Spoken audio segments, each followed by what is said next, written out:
గురుగారు, స్వర్ణసీత అనే నవలను ఎవరు రచించారు? ఇందులో ఉన్నటువంటి ప్రత్యేకత ఏంటి?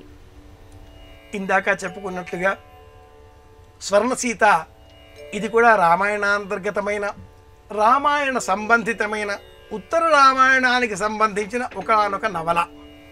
ఈ నవలను తెన్నేటి హేమలత అనే రచయిత్రి మనకు అందించగా, రామాయణం పైన మక్కువతో కవి సమ్రాట్ విశ్వనాథ గారు రామాయణ కల్పవృక్షం అందించి ఉన్నారు.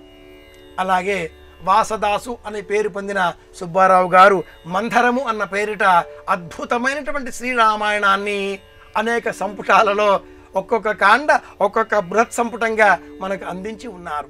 297 మంది కావ్యకర్తలు శ్రీరామాయణాన్ని వాళ్ళ రచనల ద్వారా మనకు అందించి ఉండగా, భవభూతి మహాకవి ఉత్తర రామచరిత్ర కథనాన్ని నాటకంగా కూడా అందించి ఉన్నాడు.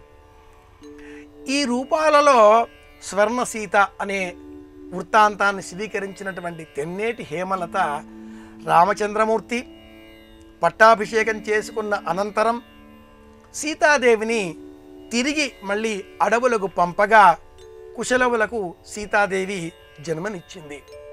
తిరిగి సీతారాముల కలయిక ఎలా సాధ్యమైంది, తరువాత కథనం ఎలా కొనసాగింది, రాముడు ఏ విధమైన యజ్ఞం చేశాడు, అశ్వమేధ యాగం చేయాలి అంటే సీత పక్కన ఉండాలి కదా, ఇల్లాలు లేకుండా సంకల్పం ఎలా చేశాడు అనే ఆలోచనలకు ఒరవడిగా సీతాదేవిని తన పక్కన కూర్చుండబెట్టుకునే నిమిత్తమే స్వర్ణసీత ప్రతిమను సిద్ధం చేయించినట్లుగా మనకు నాటకాలలో ఉండే భాసనాటక చక్రంలో ఉండే వృత్తాంతం, ఉత్తర రామచరిత్రంలో ఉండే వృత్తాంతం స్వీకరించినటువంటి తెన్నేటి హేమలత ఈ నవలను మనకు అందించింది.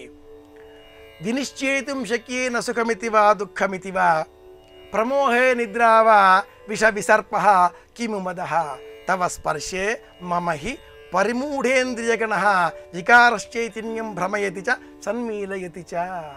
ఇది ఆ మహాకవి వర్ణన. సీతాదేవి అడవులలో ఉన్నది, ఇక్కడ లేదు. కానీ ఆలోచనలలో ఆ రాముడి చుట్టూరా కూడా సీత ఉన్నట్లుగానే భ్రమలో ఉన్నాడా స్వామి, నేలపైన పడిపోయినాడా స్వామి. సీత ఒక గాలి రూపంలో వచ్చింది, తాకింది, భ్రమ భంగమైంది, ఆ కలలో నుంచి బయటికి వచ్చాడు, ఇక్కడే సీత అంటూ వెతికాడు. ఇది భవభూతి మహాకవి చేసినటువంటి పరమోత్తమమైనటువంటి వర్ణన. ఇటువంటి వర్ణనలు అనేకం మనకు అనేక రామాయణ కథన సంబంధిత నాటకాలలో కూడా మనం గమనించవచ్చు. ఇది ఆధారం చేసుకునే తెన్నేటి హేమలత అనేటటువంటి కవయిత్రి, రచయిత్రి రూపంగా మనం చెప్పుకోవాలి. నవల కాబట్టి ఈ రచయిత్రి స్వర్ణసీత అనే నవలను మనకు అందించింది.